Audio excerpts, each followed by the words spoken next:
Morning students, मैं doctor सुधा मित्तल।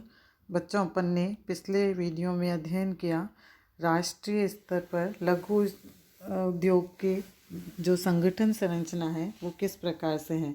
इससे पहले अपन ने विभिन्न लघु उद्योगों के संस्था, निगम और संगठन के बारे में अध्ययन किया, जानकारी प्राप्त की और आज उसी की कड़ी को आगे बढ़ाते हुए इसी के अंतर्गत अध्ययन करेंगे। नेक्स्ट, भारतीय लघु उद्योग विकास बैंक। अपन ने इससे पहले भारतीय लघु उद्योग संगठन के बारे में अध्ययन किया था। ये भारतीय लघु उद्योग विकास के बैंक जो कि लघु उद्योगों को, लघु उद्यमियों को कई प्रकार की सहायता प्रदान करते हैं। लघु उद्यमियों को वित्तीय एवं गैर वित्तीय सहायता उपलब्ध करने के उद्देश्य से भारत सरकार ने 1989 में भारतीय लघु उद्योग विकास बैंक सिडबी की स्थापना की और इसका उद्देश्य था विद्यमान इकाइयों के तकनीकी विकास व आधुनिकीकरण हेतु आवश्यक कदम उठाना, घरेलू एवं अंतर्राष्ट्रीय बाजार में लघु उद्योगों के उत्पादों की मांग को प्रोत्साहित करना, अर्ध शहरी क्षेत्रों में रोजगार के अवसर बढ़ाना ताकि श्रमिकों को काम के लिए बड़े शहरों की ओर न भागना पड़े। इसी प्रकार से वित्तीय सहायता, यह बैंक राज्य वित्त निगमों, राज्य औद्योगिक विकास निगमों, व्यापारिक बैंकों, सहकारी बैंकों तथा क्षेत्रीय ग्रामीण बैंकों के माध्यम से वित्तीय सहायता उपलब्ध करता है। यह बैंक निम्नलिखित योजनाओं के अंतर्गत वित्तीय सहायता उपलब्ध करता है। पुनर्वित्त सहायता योजना, इस योजना में लघु उद्योगों को वित्त उपलब्ध करने वाले निगमों, बैंकों आदि को इस बैंक द्वारा पुनः वित्त उपलब्ध कर दिया जाता है। बट्टा तथा पुनः बट्टा योजना, इस योजना में लघु इकाइयों द्वारा यंत्रों, उपकरणों आदि की खरीद के लिए लिखे गए बिलों को तथा बैंक से लिए गए ऋण के लिए लिखे गए बिलों को क्रय कर लेता है। इस प्रकार यह बैंक बिलों के धारकों को अवधि से पहले ही उनका भुगतान कर देता है। थर्ड, प्रत्यक्ष सहायता योजना, इस योजना के अंतर्गत यह बैंक लघु इकाइयों को परियोजना लगाने, मानकीकरण योजना अपनाने, उपकरण खरीदने हेतु आवश्यक ऋण प्रदान करता है। बट्टे पर वित्त उपलब्ध करना, निर्यात हेतु प्रत्यक्ष सहायता, वित्तीय संस्थाओं को वित्त उपलब्ध करना आदि। प्रगति, इस बैंक ने वर्ष 2003-04 में कुल 8,226 करोड़ रुपए की वित्तीय सहायता स्वीकृत की थी तथा 4,414 करोड़ रुपए की सहायता वितरित भी की थी। इसके बाद अखिल भारतीय हस्तशिल्प board, all India handicrafts board, हस्तशिल्प उद्योगों के विकास करने हेतु केंद्रीय सरकार ने अखिल भारतीय हस्तशिल्प बोर्ड का गठन किया। इसकी स्थापना सन 1958 में की गई थी। इस बोर्ड का प्रमुख कार्य हस्तशिल्पियों को प्रशिक्षण देना, उनके उत्पादों के विपणन में सहयोग करना, देश विदेश के विपणन प्रोत्साहन हेतु प्रदर्शनियों, मेलों में भाग लेना तथा आयोजन करना होता है। इस बोर्ड ने देश में हस्तशिल्प सेवा एवं विपणन विस्तार केंद्र स्थापित किया है। इनकी संख्या लगभग 50 हैं। ये केंद्र कच्चा माल, डिज़ाइनें उपलब्ध करते हैं तथा हस्तशिल्पियों के माल के विपणन में सहयोग करते हैं। समय समय पर बाजार मिलन कार्यक्रम आयोजित करते हैं जिनसे विपणन में विशेष सहायता मिलती है। ये केंद्र स्थानीय दस्तकारों तथा विपणन संस्थाओं को विदेशों में होने वाले मेलों एवं प्रदर्शनियों के संबंध में जानकारी भी उपलब्ध करते हैं। खादी एवं ग्रामोद्योग आयोग, khadi and village industries commission, khadi तथा ग्रामीण उद्योगों के विकास हेतु केंद्रीय सरकार ने खादी एवं ग्रामोद्योग आयोग की सन 1956 में स्थापना की थी। इसका मुख्यालय मुंबई में है तथा प्रत्येक राज्य में एक कार्यालय है। प्रत्येक राज्य में एक खादी एवं ग्रामोद्योग बोर्ड भी गठित किया गया है। यह आयोग इन्हीं बोर्डों के माध्यम से अपनी गतिविधियों का संचालन करता है। आयोग इन बोर्डों को अनुदान देता है। यह आयोग वर्तमान में निम्नांकित कार्यों की ओर विशेष ध्यान दे रहा है, जैसे राष्ट्रीय डिज़ाइन संस्थान अहमदाबाद से नई एवं आकर्षक डिज़ाइनें तैयार करवाना, बड़े शहरों में अपने भवन स्थापित करना, खादी वस्त्रों की लोकप्रियता बढ़ाने तो फैशन शो आयोजित कर रहा है, खादी के विक्रय बढ़ाने तो मोबाइल सेल्स वैन से मोबाइल काउंटर चालू किए हैं और अपने उत्पादों के लिए कुटीर बांड को अपनाया है। आयोग कारीगरों तथा पर्यवेक्षकों के कौशल में वृद्धि करने हेतु 10 विभागीय प्रशिक्षण केंद्रों तथा 16 संस्थागत प्रशिक्षण केंद्रों का संचालन कर रहा है। आयोग शोध कार्यों के प्रति सजग है, अतः शोध कार्यों के लिए निरंतर प्रयास है। आयोग शोध कार्यों द्वारा उत्पादों की गुणवत्ता बढ़ाने, उत्पादों में भिन्नता उत्पन्न करने, ऊर्जा के वैकल्पिक स्रोतों का उपयोग करने, नए संसाधनों एवं सामग्री का उपयोग करने का प्रयास कर रहा है। आयोग का पूरे देश में विपणन नेटवर्क कार्यरत है। देश में वर्तमान में लगभग 1 दर्जन खादी ग्रामोद्योग भवन तथा लगभग 14,500 खादी भंडार एवं बिक्री केंद्र कार्यरत हैं। इसके बाद नेक्स्ट जो संगठन संरचना है वो है निर्यात संवर्धन परिषद है, एक्सपोर्ट प्रमोशन काउंसिल।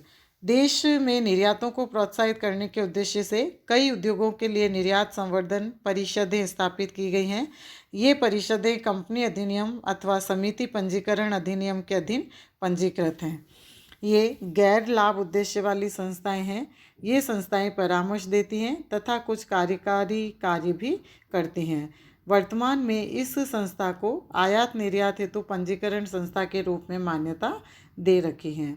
इन परिषदों के प्रमुख कार्य निम्नानुसार हैं, जैसे विदेशी बाजारों में उत्पादों की मांग के संबंध में सर्वेक्षण कराना, विशिष्ट उत्पादों की निर्यात संभावनाओं का पता लगाने के लिए विदेशों में अध्ययन दल भेजना, निर्यातों पर विचार विमर्श हेतु विदेशों में अपने प्रतिनिधि तथा शिष्टमंडल भेजना तथा आमंत्रित करना, विदेशी बाजारों से संबंधित जानकारी उद्योगों को उपलब्ध करना, विदेशी क्रेताओं के विषय में माल की मांग, किस्म व मात्रा आदि की सूचना सभी पंजीकृत सदस्यों को भेजना, सरकार द्वारा समय समय पर निर्यात नीति में किए गए परिवर्तनों की जानकारी उद्यमियों को देना, विदेशी बाजार में मूल्य दरों, क्रय की शर्तों, गत वर्षों में आंकड़े आदि के संबंध में उद्यमियों को जानकारी देना, निर्यातकर्ताओं को उनके उत्पादों को विदेशी बाजारों में स्थापित करने तथा विपणन में सहायता देना।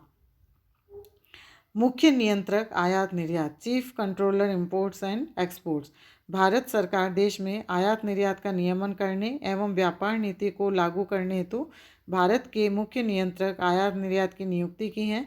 इस कार्यालय के शाखा कार्यालय निम्न स्थानों पर हैं, जैसे संयुक्त मुख्य नियंत्रक आयात व निर्यात नई दिल्ली, मुंबई, चेन्नई और राज्य व्यापार निगम लिमिटेड। राज्य व्यापार निगम लिमिटेड की स्थापना सन 1956 में की गई थी। इसका प्रमुख उद्देश्य निर्यात प्रोत्साहन करना तथा सरकार द्वारा निर्देशित वस्तुओं का आयात करना। यह निगम उद्योगों के निर्यात में सहायता भी करता है। लघु उद्योगों के निर्यात में सहायता देने के लिए निगम ने लघु उद्योगों को निर्यात के लिए सहायक नाम की योजना बनाई है। इस योजना के अंतर्गत लाभ प्राप्त करने के लिए लघु उद्योगों को अपने क्षेत्र से संबंधित लघु उद्योग संस्थान में के माध्यम से इस निगम के पास अपना पंजीयन करवाना होता है। इस निगम के प्रमुख निर्यात कार्य निम्नलिखित हैं।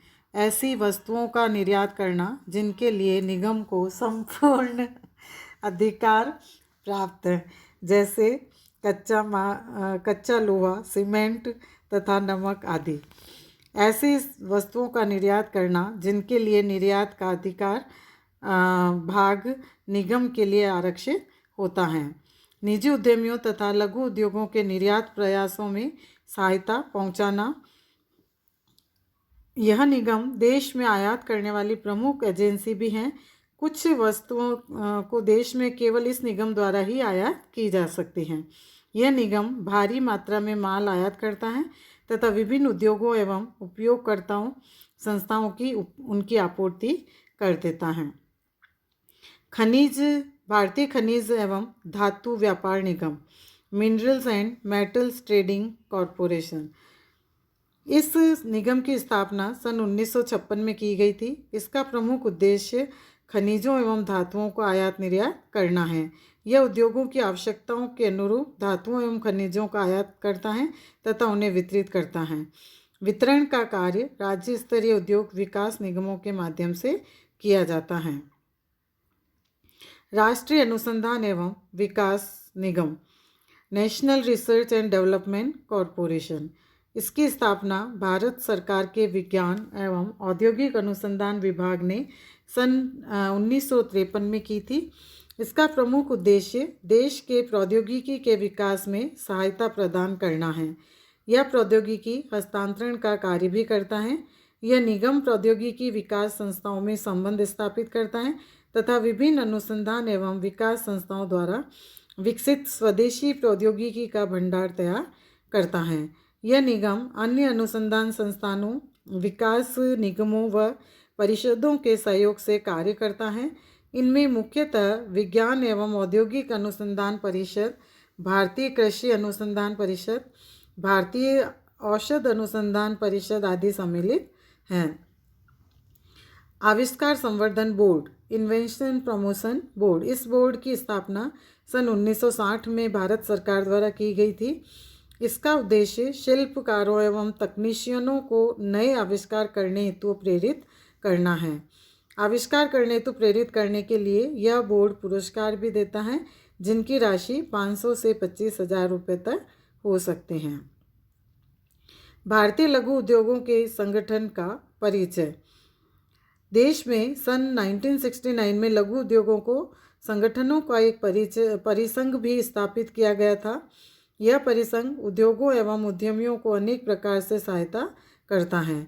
इस परिसंघ के प्रमुख उद्देश्य निम्नानुसार हैं, जैसे पेशेवर तकनीकी एवं प्रबंध के परामर्श देना, सूचनाओं का एकत्रीकरण एवं परस्पर विनिमय करना, उद्योगों के संबंध में अनुसंधान करना, एक सामान्य मंच से लघु उद्यमियों के विकास में सहयोग देना, लघु उद्योगों की समस्याओं के समाधान हेतु विभिन्न सरकारी तथा गैर सरकारी संस्थाओं के माध्यम से प्रयत्न करना और लघु उद्योगों के उद्देश्यों को आगे बढ़ाने के लिए केंद्रीय सरकार, राज्य सरकार एवं अन्य संस्थाओं से संपर्क स्थापित कर चर्चा करना। इस परिसंघ का कार्यालय नई दिल्ली में है तथा प्रादेशिक कार्यालय मुंबई, कोलकाता एवं चेन्नई में है। और अन्य संस्थाएं, अदर इंस्टीट्यूशन, देश में कई अन्य संस्थाएं भी हैं जो उद्यमियों एवं उद्योगों को अनेक प्रकार से सहायता करती हैं। उनमें निम्नांकित प्रमुख हैं: वस्तुमंडल, कमोडिटी बोर्ड, देश में कुछ प्रमुख वस्तुओं के उत्पादन, व्यवसाय एवं निर्यात को बढ़ावा देने हेतु अलग अलग बोर्ड बनाए हैं। उनमें चाय बोर्ड, कॉफ़ी बोर्ड, इलायची बोर्ड, रेशम बोर्ड, रबड़ बोर्ड, नारियल जटा बोर्ड आदि प्रमुख हैं। भारतीय काजू निगम, cashew corporation of India, Bharat में काजू का उत्पादन एवं निर्यात बढ़ाने हेतु इस निगम का गठन किया गया था। भारतीय जूट निगम, सन 1971 में जूट के आयात निर्यात करने तथा जूट के स्वदेशी बाजार का विकास करने के लिए भारतीय जूट निगम बनाया गया था। इस प्रकार से भारत में लघु उद्यम को आगे बढ़ाने के लिए ये कई प्रकार के संगठनों का निर्माण किया गया है और इन संगठनों के माध्यम से समय समय पर लघु उद्योग को बढ़ावा दिया जा रहा है और उद्यमी एवं साहसी को उनके उद्यम को आगे बढ़ाने में महत्वपूर्ण सहयोग प्रदान किया जा रहा है। धन्यवाद बच्चों।